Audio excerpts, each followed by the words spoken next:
18ാമത്തെ ചോദ്യം find dy by dx of the following. അതിലെ ഒന്നാമത്തെ ചോദ്യം y is equal to root sine x. അതായത് ഇവിടെ റൂട്ട് സൈൻ എക്സിന്റെ ഡെറിവേറ്റീവ് കാണാനാണ് നമ്മളോട് ആവശ്യപ്പെട്ടിരിക്കുന്നത്. dy by dx of square root of sine x. ഇത് കാണുന്നതിന് വേണ്ടിയിട്ട് നമ്മൾ ഉപയോഗിക്കുന്ന formula dy by dx of root x. Root എക്സിന്റെ ഡെറിവേറ്റീവ് 1/2 റൂട്ട് എക്സ് എന്നാണ്. അങ്ങനെയെങ്കിൽ എക്സിന് പകരം ഇവിടെ സൈൻ എക്സ് എന്നാണ്. അതുകൊണ്ട് 1 divided by 2 root sine x into D by D X of sine x എന്ന് നമ്മൾ എഴുതുന്നു. ഈ രീതിയിലാണ് എക്സിന് പകരം മറ്റൊരു ഫംഗ്ഷൻ മാറി വരുമ്പോൾ ഡെറിവേറ്റീവ് എടുക്കേണ്ടത് എന്ന് നമുക്കറിയാം. അതായത് 1 divided by 2 root sine x into D by D X of sine x, അതായത് കോസ് എക്സ്. അതായത് cos x divided by 2 root sine x എന്ന് നമുക്ക് ഇതിൻ്റെ ആൻസർ കിട്ടുന്നു. ഇവിടുത്തെ രണ്ടാമത്തെ ചോദ്യം x equal to a into T minus sine t, y equal to a into 1 plus cos t. എക്സും വൈയും സെപ്പറേറ്റ് ചെയ്ത് ടിയുടെ ടേമിൽ തന്നിരിക്കുന്നത് കൊണ്ട് തന്നെ നമുക്ക് മനസ്സിലാക്കാം ഇത് പാരാമെട്രിക് ഫോമാണ്. അപ്പം അങ്ങനെയെങ്കിൽ പാരാമെട്രിക് ഫോമിൽ ഡെറിവേറ്റീവ് കാണുന്നതിനുള്ള ഫോർമുലയാണ് നമ്മൾ യൂസ് ചെയ്യേണ്ടത്. D Y by D X equal to D Y by D T divided by D X by D T. ഈ ഫോർമുലയാണ് നമ്മളിവിടെ യൂസ് ചെയ്യേണ്ടത്. അതായത് D Y by D T, D by D T of Y, Y എന്നത് A into 1 plus cos T ആണ്.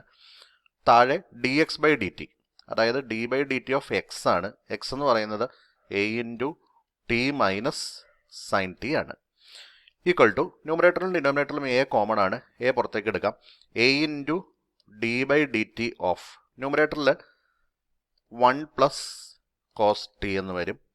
ഡിനോമിനേറ്ററിൽ A into D by D T of T minus sine T എന്നും വരും. ഇവിടെ എയും എയും കട്ടാകും. D by D T of 1 plus cos T, 1ൻ്റെ ഡെറിവേറ്റീവ് 0 ആണ്. കോസ് ടിയുടെ ഡെറിവേറ്റീവ് മൈനസ് സൈൻ ടി എന്നാണ്. ഡിനോമിനേറ്ററിൽ D by D T of T, ടിയുടെ derivative with respect to T, അത് 1 ആണ്. മൈനസ് സൈൻ ടിയുടെ ഡെറിവേറ്റീവ് കോസ് ടി ആണ്.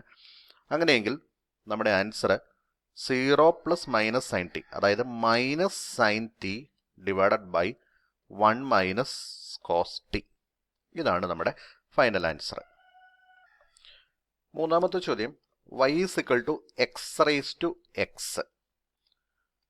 y is equal to x raised to x എന്നാണെങ്കിൽ ഡെറിവേറ്റീവ് dy by dx ആണ് നമുക്ക് കാണേണ്ടത്. ഇവിടെ dy by dx കാണാൻ വേണ്ടിയിട്ട് നമുക്കറിയാം നേരിട്ട് ഫോർമുലകളൊന്നുമില്ല. ഇത് എക്സ് റേസ് ടു എന്നിൻ്റെ ഫോർമുല വെച്ചുകൊണ്ട് എഴുതാൻ പാടില്ല. അതുപോലെ തന്നെ എ റേസ് ടു എക്സിൻ്റെ ഫോർമുല വെച്ചുകൊണ്ടും എഴുതാനായിട്ട് പാടില്ല. അങ്ങനെയെങ്കിൽ ഇവിടെ നമ്മൾ യൂസ് ചെയ്യുന്നത് ലോഗരിതമിക് ഡിഫറൻസിയേഷൻ ആണ്. y equal to x raise to x taking log on both sides. രണ്ട് വശത്തും ലോഗരിതം എടുക്കുകയാണെങ്കിൽ log y equal to logarithm of x raise to x എന്ന് വരും. നമുക്കറിയാം logarithm of p raise to q എന്ന് പറയുന്നത് cube into log P ആണ്. അപ്പോൾ ആ റിസൾട്ട് നമ്മളിവിടെ അപ്ലൈ ചെയ്യുകയാണെങ്കിൽ എക്സ് ഇൻറ്റു ലോഗ് എക്സ് എന്ന് വരും. ഇനി നമ്മൾ ഇതിനെ ഡിഫറൻഷ്യേറ്റ് ചെയ്യുന്നു. Differentiating with respect to X, derivative of log Y with respect to X, അതായത് 1/y into D Y by D X equal to right സൈഡിൽ D by D X of X log X, D by D X of X into log X. ഇവിടെ നമ്മൾ product റൂളാണ് use ചെയ്യുന്നത്. X into D by D X of log X plus log X into D by D X of X.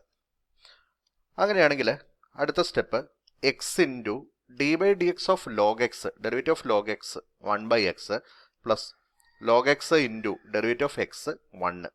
ആദ്യത്തെ ടൈമിൽ എക്സും എക്സും കട്ടാകും. അപ്പോൾ അങ്ങനെയെങ്കിൽ 1 എന്ന് വരും. Plus log X into 1 log x എന്ന് വരും. ഇതാണ് 1/y into D Y by D x. അങ്ങനെയാണെങ്കിൽ d Y by D X equal to ഈ 1/yയിലെ y നമുക്ക് റൈറ്റ് സൈഡിലേക്ക് എടുക്കാം. y into 1 plus log x എന്ന് വരും. ആ വൈയുടെ സ്ഥാനത്ത് നമുക്ക് എക്സ് റേസ് ടു എക്സ് എന്ന് എഴുതാം. അതായത് x raise to x into 1 plus log x. ഇതാണ് ഇവിടെ d Y by D X.